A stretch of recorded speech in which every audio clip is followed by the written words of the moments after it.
जय श्री कृष्णा, जय श्री रामचंद्र भगवान ने की जय। वैशाख मास में श्री अयोध्या मातम श्री रामचंद्र जी की कहानी 21वां दिन हम सब मिलकर सुन रहे हैं। जय श्री रामचंद्र भगवान ने की जय। शंकर भगवान माँ पार्वती को बता रहे हैं, सत्य तीर्थ है, क्षमा तीर्थ है, इंद्र निग्रह भी तीर्थ है। समस्त जीवों पर दया करना सभी तीर्थों में पहला तीर्थ है। ज्ञान तीर्थ है, वह तीर्थ है, तप भी तीर्थ कहा गया है। सब जीवों पर दया और मन की पवित्रता, इन दोनों मानसी तीर्थों में अवन जल से स्नान किए बिना ही स्नान तुल्य बताया गया है। मानस तीर्थ में स्नान करने वाला ही यथार्थ तीर्थ स्नान करता है, वही पवित्र है, उसी का मनोबल धुल गया है। ऐसे ही भूतल पर विद्यमान स्थूल तीर्थ भी पावन करने वाले हैं। इसका कारण बताता हूँ, उसका श्रवण करो। श्री शंकर जी कहते हैं, जैसे इस शरीर में कुछ और मध्यतम अर्थात अति पवित्र है, उसी प्रकार से भूमि तल के जो कुछ स्थल अति से पुण्य स्थल माने गए हैं। भूमि के अद्भुत प्रभाव से, जल के पावनता के कारण, अग्नि की दही का शक्ति के कारण, महर्षियों के दीर्घकालीन निवास के कारण संसार में पार्थिव तीर्थ की व भौम तीर्थ प्रतिष्ठित होती हैं। इसलिए पार्थिव तीर्थों तथा सत्य, क्षमा, ब्रह्मचर्य आदि मानस तीर्थों में मनुष्य को अवस्थित करना रहना चाहिए। इन उभयविध तीर्थों को जो भली भांति सेवन करता है, उसे परम गति प्राप्त होती है। अतः हे देवी, शुद्ध अंतकरण से तुम भी मेरी बतलाई हुई यात्रा को विधान पूर्वक करो। हे देवी, उस यात्रा विधि को कर्म से मैं कह रहा हूँ। जिस प्रकार जल में रहने वाले जीव जल में ही उत्पन्न होकर उसी में मर जाते हैं, उसी प्रकार अशुद्ध मन से तीर्थ सेवन करने वाले मनुष्य भी सर्वगामी नहीं होते हैं। विषयों की वासना को भी मानस मला कहा गया है। उन विषयों में जिनकी वासना निवृत्त है, उन्हीं को निर्मलता प्राप्त होती है, क्योंकि वासना रूपी मल से मलिन अंतर मन तीर्थों में किए गए स्नान से शुद्ध नहीं होता है। जैसे मंदिरा के पात्र को सैकड़ों बार जल से धोने पर भी वह अशुद्ध रहता है, इसी प्रकार मन भी केवल स्नान से शुद्ध नहीं होता। दान, यज्ञ, तप, शौचालय, चाचार, तीर्थ सेवा, वेदाध्ययन, वे सभी सत्कर्म तीर्थ स्वरूप है। यदि मनुष्य का मनोभाव निर्मल हो, उसका इंद्रिय नियंत्रित हो, तो वह जहाँ कहीं भी रहता हो, उसके लिए वही वे कुरुक्षेत्र, नैमिष, पुष्कर आदि तीर्थ विद्यमान रहते हैं। हे देवी, इस प्रकार इन उत्तम मानसी तीर्थों का वर्णन मैंने तुमसे किया। जिस मानस तीर्थ को उपलब्धि हो जाने पर कर्मनिष्ठ हो जाने की समस्त क्रिया सफल हो जाती है। अयोध्यापुरी की तीर्थ यात्रा के प्रसंग में सर्वप्रथम बुद्धिमान व्यक्ति प्रातःकाल उठकर सरोवर द्वार में स्नान करे। इसके अनंतर धर्महरि, जन्म स्थान, चक्र तीर्थ, ब्रह्म कुंड, ऋण मोचन, शस्त्र धारा आदि तीर्थों में यथा योग्य दर्शन स्नान आदि करे। इससे वह जन्म मरण रूप में संकट से छूट जाता है। दोनों पक्षों की एकादशी तिथियों में की गई यात्रा मंगल देने वाली है। मनुष्य सर्वोग द्वार में स्नान करने से सर्वलोक की प्राप्ति करता है। संचल्य अर्थात सभी वस्त्रों को पहने हुए स्नान करने से अनेक जन्मों के कमाए हुए अनेक प्रकार के पाप नष्ट हो जाते हैं। अतः सचल स्नान ही करना चाहिए। सभी पापों को हरने वाली इस मंगलमय यात्रा का वर्णन मैंने किया है। सुफल को देने वाली इस यात्रा को जो नित्य संपन्न करता है, उसे सैकड़ों करोड़ों कल्प पर्यंत जन्म नहीं लेना पड़ता है। हे प्रिय, इसने आगे उत्तम प्रदक्षिणा कर्म वर्णन करता हूँ, सुनो। बुद्धिमान व्यक्ति प्रातःकाल उठकर राम घाट पर स्नान करे। इसके अनंतर परिक्रमा करने वाला व्यक्ति संध्या उपासना करके श्री राम का पूजन करे। तदनंतर मंगलमय अयोध्यापुरी को प्रणाम करके श्री सीताराम जी का निरंतर स्मरण करते हुए हर्ष से मगन निर्मल चित्त वाला व्यक्ति सामने मार्ग को देखते हुए परिक्रमा करे। वह तिलोकी पर प्रणाम करे। इस प्रकार विद्या कुंड में पहुँच कर विद्या देवी को प्रणाम करके मंगल में मणि पर्वत पर जाए। वहाँ श्री राघव को प्रणाम करके गणेश कुंड का दर्शन करे। इसके अनंतर तारक मंत्र का जप करते हुए चुटकी देवीता विभु विष्णु हरि का दर्शन करे। फिर चक्र तीर्थ में जाकर स्नान संपन्न करे। तदनंतर ब्रह्म घाट में आचमन कर सुमित्रा घाट, कौशल्या घाट, कैकई घाट, ऋणमोचन घाट, पाप मोचन घाट, लक्ष्मण घाट आदि का क्रम से स्नान दर्शन करके लक्ष्मण जी को प्रणाम करके सरोवर द्वार तीर्थ में स्नान करे। इनके अनंतर जानकी घाट पे स्नान करके राम घाट पुनः जाए। वहाँ वशिष्ठ पुत्री सरयू जी में स्नान करके प्रेम से प्रभु श्री राम का पूजन करे। तदनंतर श्री सीताराम जी का स्मरण करते हुए अपने आश्रम अर्थात निवास स्थान में लौट आए। कवि अर्थात ज्ञानी जन इस क्रम में अयोध्यापुरी परिक्रमा करते हैं। प्रदक्षिणा फल का कोई वर्णन करने में समर्थ नहीं है। इस प्रकार परिक्रमा करने वाला अभीष्ट फल को प्राप्त करता है। हे प्रिय, अब वर्ष में एक बार होने वाली दूसरी परिक्रमा के विषय में क्रम से कहता हूँ, सुनो। जिस परिक्रमा को सभी सत्पुरुष कार्तिक शुक्ल नवमी को करते हैं, उसका शास्त्रीय क्रम इस प्रकार है। मनुष्य को चाहिए कि वह प्रातःकाल उठकर सर्वप्रथम भक्ति भाव से श्री राम का स्मरण करे।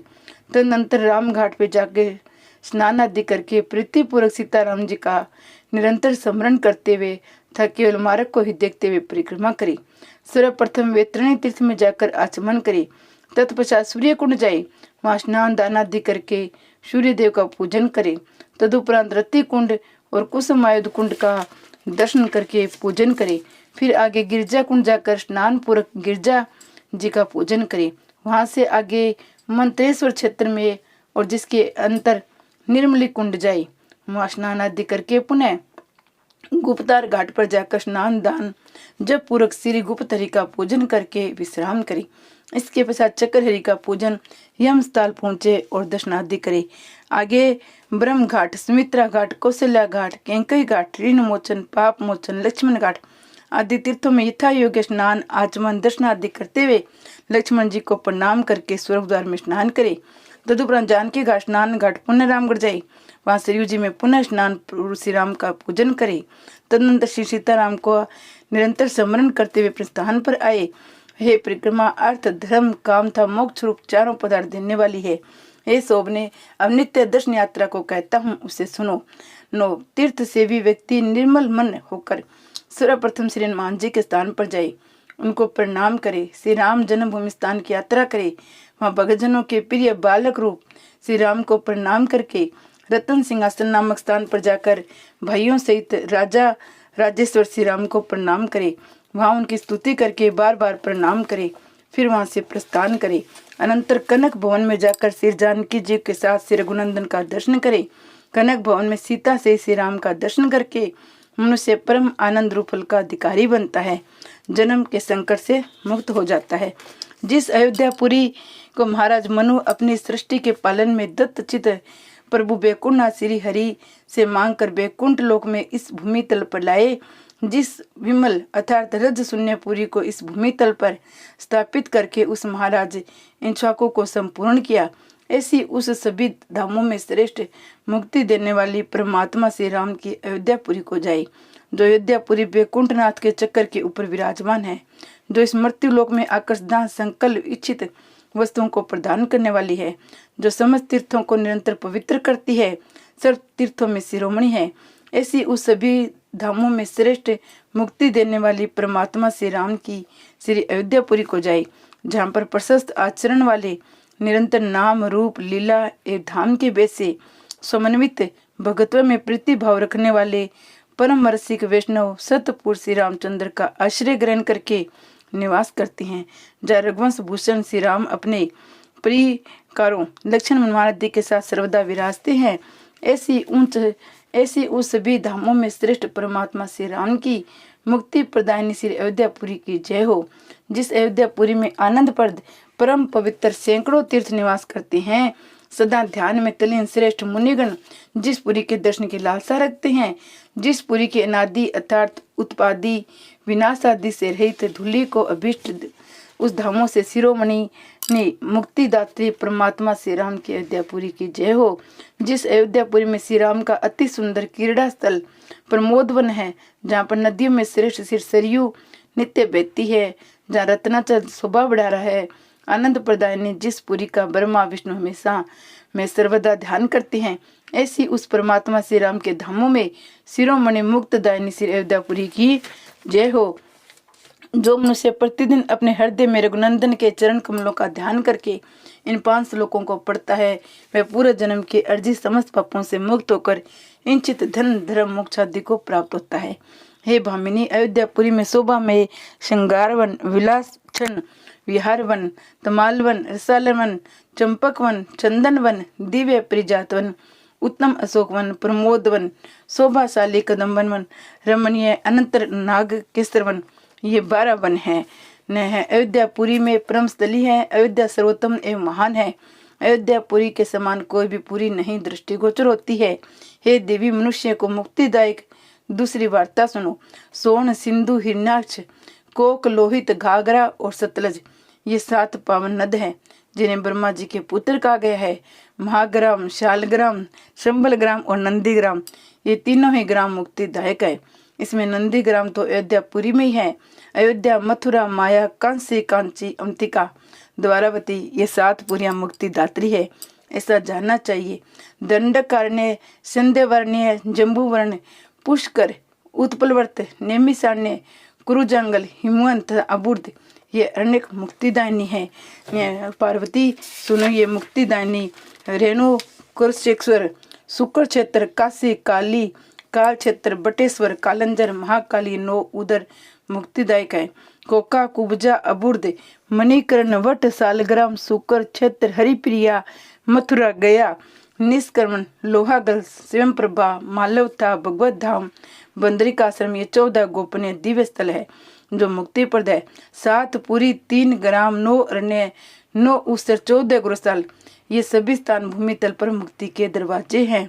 गंगा स्नान, सत्संग, दान, हरि पूजन, अतिथि सत्कार तथा पुराणों का श्रवण ये मुक्ति के साधन है। मुनिजन साधु संघ को उत्तम मानते हैं क्योंकि इन सत्संग के कारण ही आत्मविज्ञान, श्री हरि की भक्ति तथा पाप सिद्ध होती हैं। इनके दर्शन से मनुष्य को जो फल मिलता है वही फल अयोध्यापुरी के दर्शन से मिलते हैं। हे देवी, जो कुछ तुमने मुझसे पूछा था वह ये अयोध्या महात्म्य ने तुमसे कहा है। जो मानव इस अनुपम महात्म्य को नियम से पढ़ता है, सुनता है, दूसरों को भी सुनाता है, वह परम गति को प्राप्त होता है। इसलिए मनुष्य को चाहिए यत्न करके इसे सर्वदा सुने, प्रयत्न पूर्वक विप्र पूजा, विष्णु पूजा संपन्न करे, यथाशक्ति ब्राह्मणों को श्रवण आदि दान करे। जो भक्त श्रद्धा पूर्वक वाचक को अपने शक्ति के अनुसार धन, उत्तम वस्त्र, अन्न, गो, चांदी, सोना, उत्तम रीति से देता है वह सुखी रहता है तथा धन धान्य से पूर्ण रहता है। तीर्थ में जो कुछ भी स्नान, देव पूजन आदि सत्कर्म किया जाता है उसकी पूर्ण सिद्धि तथा संकल्प कार्यों की सफलता दक्षिणा दान से होती है। कथा वाचक को संतुष्ट होने पर समस्त सत्कर्म सफल होते हैं। इस महात्म्य को सुनने वाचक को प्रश्न करने से पुत्र चाहने वाला पुत्र, धन का इच्छुक धन को प्राप्त करता है। मति के अनुसार अनेक विधानों के साथ ये उत्तम धर्म वर्णन मैंने किया है। जो उत्कट भक्ति के साथ इस अयोध्या तीर्थ के महात्म्य को उदारता के साथ सुनेगा, सुनाएगा, वह लक्ष्मी से समृद्ध होकर इस लोक में सब भागों को भोगकर बड़े आनंद से भगवत धाम वैकुंठ में निवास करेगा। इति श्री रुद्र यमलोक श्री अयोध्या महात्म माँ पार्वती और शंकर भगवान के स्वाद में 21वां अध्याय महात्म हमने संपूर्ण किया। जय श्री रामचंद्र भगवान की जय। जय माता पार्वती और शंकर भगवान की जय हो। हरे राम राम राम हरे हरे, हरे कृष्णा कृष्ण कृष्ण हरे हरे। आशा करती हूँ आपको ये कथा अच्छी लग रही होगी। अच्छी लग रही है तो कथा को लाइक और चैनल को सब्सक्राइब करें, आगे से आगे शेयर करें कि कथा का सभी लाभ उठा सके। जय श्री रामचंद्र भगवान की जय हो।